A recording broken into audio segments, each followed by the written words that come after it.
Bismillahirrahmanirrahim. Assalamualaikum warahmatullahi wabarakatuh.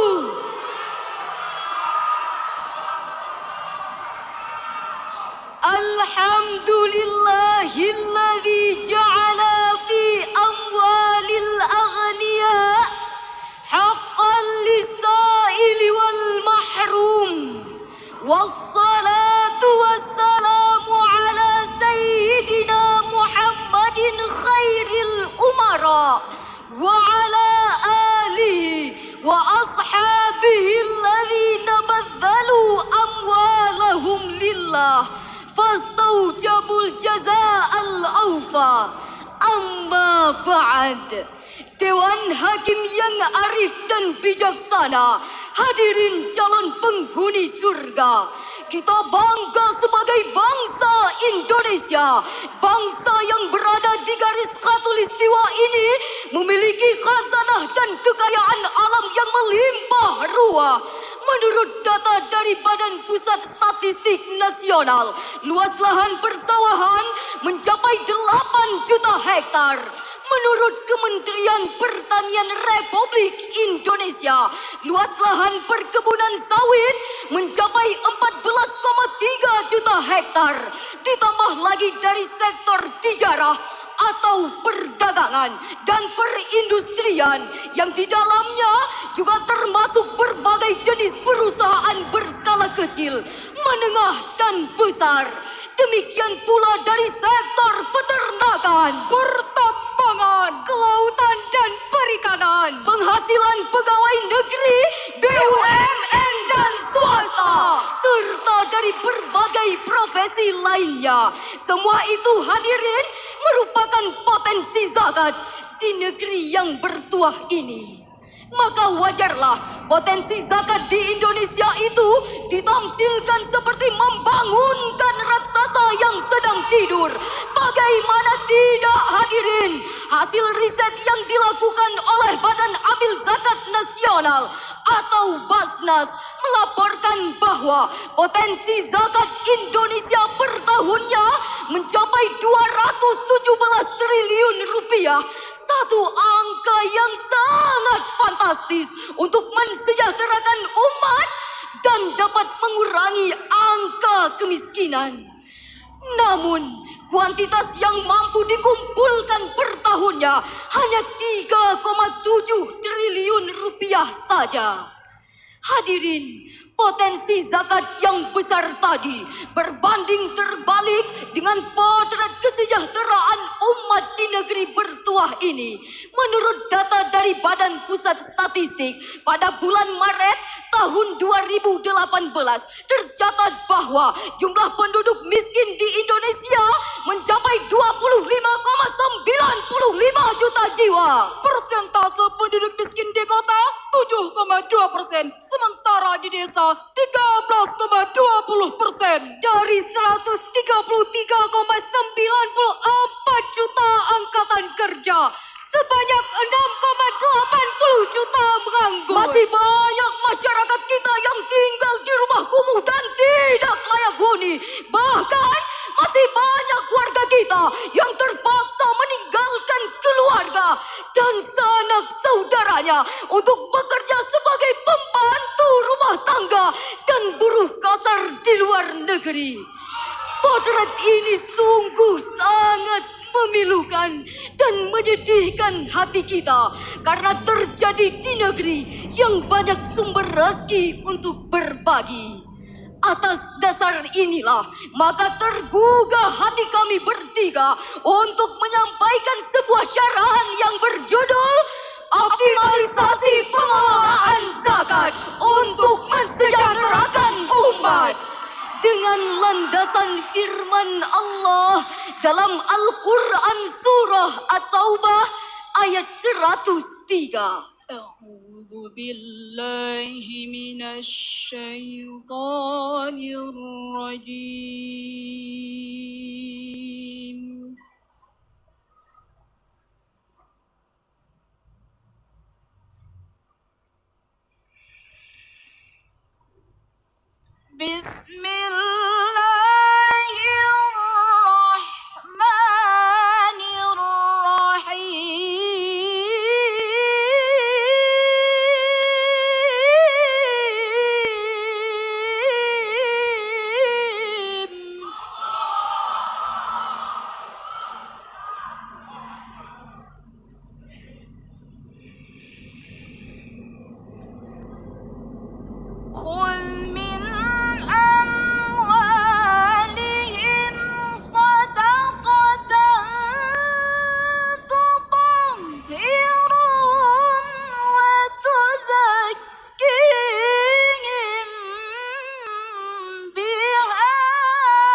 berlindung kepada Allah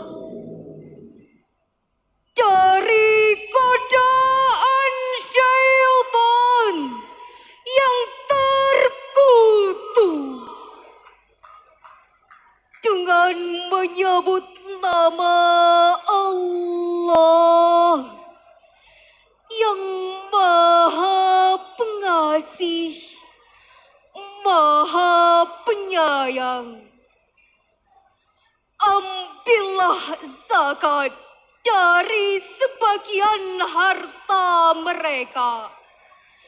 Dengan zakat itu, kamu membersihkan dan mensucikan mereka.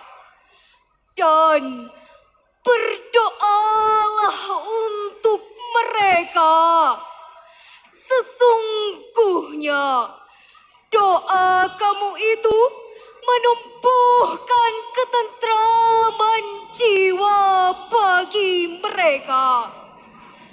Dan Allah Maha mendengar, Maha mengetahui. Dewan Hakim, hadirin yang kami muliakan, Asy-Syaikh Profesor Dr. Wahbah Az-Zuhaili dalam kitab tafsirnya Al-Munir jilid 6 halaman 28 menukilkan sebab nuzul ayat tadi dari riwayat Ibnu Jarir dari Ibnu Abbas radhiyallahu anhu berkenaan dengan Abu Lubabah dan teman-temannya yang mengikat diri di tiang-tiang Masjid Nabawi dan tidak mau dilepaskan kecuali oleh Rasulullah sallallahu alaihi wasallam atas dosa mereka tidak ikut dalam perang Tabuk disebabkan harta mereka. Setelah dilepaskan, mereka datang menjumpai Rasulullah dengan membawa sebagian harta mereka. Lalu mereka berkata, "Wahai Rasulullah, ambillah sebagian dari harta kami dan bersedekahlah dengannya untuk kami dan mohonlah ampunan untuk kami." Lalu Rasulullah menjawab, "Saya tidak akan mengambil sedikit pun harta dari kalian sehingga datang perintah Allah." Maka turunlah ayat yang telah dibacakan tadi. Hadirin, Profesor Dr. Muhammad Quraisy Shihab dalam tafsirnya Al-Misbah volume 5 halaman 232 menjelaskan bahwa ayat yang telah dibacakan tadi walaupun dalam konteks uraian tentang Abu Lubabah dan teman-temannya ia berlaku umum. Demikian pula hadirin, walaupun dalam redaksinya khusus ditujukan kepada Rasul, ia pun bersifat umum, yakni ditunjukkan kepada siapapun yang menjadi penguasa. Oleh sebab itu, ketika sekelompok orang di zaman Abu Bakar As-Siddiq menolak untuk menunaikan zakat mereka dengan dalih bahwa ayat tadi hanya khusus ditujukan kepada Rasul, maka Abu Bakar menolak dalih tersebut dan memerangi mereka. Hadirin, Profesor Dr. Yusuf Al-Qardawi dalam karya monumentalnya Fiqhus Zakah Jilid 2 halaman 747 mengatakan bahwa kewajiban zakat bukanlah kewajiban yang bersifat individual, sehingga siapa yang kuat iman dan mengharap pahala akhirat akan menunaikan zakat, sementara yang lemah iman dan bakhil tidak menunaikannya. Sekali-kali tidak demikian. Kewajiban zakat yang bersifat manajerial menjadi tugas penguasa atau yang ditunjukkan oleh penguasa untuk melakukan pendistribusian dan pengelolaannya secara profesional dan proporsional. Dapat kita pahami hadirin, peran penguasa dalam upaya untuk meningkatkan kuantitas zakat per tahunnya memiliki peran yang sangat signifikan. Saudaraku, siapa kita? Indonesia. Siapa kita? Indonesia. Siapa kita? Indonesia. Haras, sebuah senandung mengingatkan kita. Bagi muslim yang banyak harta, hitunglah ia batas nisabnya. Kalau setahun sudah dipunya, bayarlah pula zakat hartanya. Bayarkan zakat kepada mereka, 8 golongan yang Allah suka, agar berkah selalu terbuka, akhirat kelak berbalas surga, akhirat kelak berbalas surga. Hadirin, Profesor Dr. Yusuf Al-Qardawi dalam kitabnya Fiqhus Zakah Jilid 2 halaman 543 menjelaskan bahwa para ahli ekonomi telah mengingatkan hal yang sangat penting, bukan hanya persoalan bagaimana meningkatkan pendapatan, akan tetapi bagaimana pengelolaan dan pendistribusiannya. Oleh karena itu, tidak heran jika Al-Quranul Karim menjelaskan tentang aspek kepada siapa zakat tersebut didistribusikan. Jawabannya terdapat di dalam surah At-Taubah ayat 60 dan akan dilantunkan oleh qari'ah kami berikut ini. Innamas sadaqatu lil fuqara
zakat itu hanyalah untuk orang-orang fakir, orang-orang miskin, pengurus-pengurus zakat, para mu'alaf yang dilunakkan hatinya untuk memerdekakan budak, untuk orang-orang yang berhutang, untuk jalan Allah, dan untuk mereka yang sedang dalam perjalanan. Sebagai suatu ketetapan yang diwajibkan Allah. Dan Allah Maha mengetahui, Maha bijaksana, Maha benar Allah yang Maha agung atas segala firman-Nya. Ma'asyiral muslimin rahimakumullah. Profesor Dr. Muhammad Quraish Shihab dalam tafsirnya Al-Misbah volume 5 halaman 141 menjelaskan mengenai unsur pokok terhadap kelompok-kelompok yang berhak menerima zakat. Para ulama telah sepakat bahwa terdapat 8 golongan yang berhak menerima zakat dan tidak boleh diberikan kepada selain mereka. Karena pada ayat tadi terdapat kata innama yang dalam ilmu ma'ani merupakan salah satu adatul qasri yang berfungsi untuk menspesifikasikan. Pertanyaan penting selanjutnya hadirin, apakah zakat yang telah dikumpulkan didistribusikan kepada semua golongan yang disebut dalam ayat tadi? Dan haruskah dalam jumlah yang sama? Profesor Dr. Yusuf Al-Qardawi dalam kitabnya Fiqhuz Zakah jilid 2 mulai halaman 686 sampai dengan 694 mengatakan bahwa terdapat perbedaan pendapat ulama mengenai masalah ini. Di akhir penjelasannya, beliau mengambil kesimpulan bahwa pertama, jika zakat yang dikumpulkan banyak dan tingkat kebutuhannya sama, maka zakat seyogianya dibagikan kepada semua golongan yang disebut dalam ayat tadi. Dan yang kedua, peran penguasa dalam upaya meningkatkan zakat secara profesional dan proporsional memiliki peran yang sangat signifikan. Dari uraian yang telah kami sampaikan tadi hadirin, dapatlah kita ambil beberapa kesimpulan. Pertama, Indonesia memiliki potensi zakat yang sangat fantastis. Namun, kuantitas yang mampu dikumpulkan per tahunnya masih sangat rendah. Kedua, peran penguasa dalam upaya meningkatkan pendistribusian zakat secara profesional dan proporsional memiliki peran yang sangat signifikan, terutama untuk membuat berbagai regulasi yang mengharuskan setiap muzaki untuk membayar zakatnya dan dapat dikenakan sanksi jika mengingkarinya. Kami yakin hadirin, jika setiap muzaki di negeri tercinta ini mengeluarkan zakat, maka fungsi zakat untuk mensejahterakan umat akan terwujud dan Indonesia akan menjadi negara yang sejahtera, hebat, bermartabat dan maju. Demikianlah syarahan yang dapat kami sampaikan. Lebih dan kurang mohon dimaafkan. Rukunnya Islam yang keempat, setiap muslim membayar zakat agar harta menjadi berkah. Semoga Allah turunkan nikmat. Wallahul muwaffiq ila aqwamit thariq.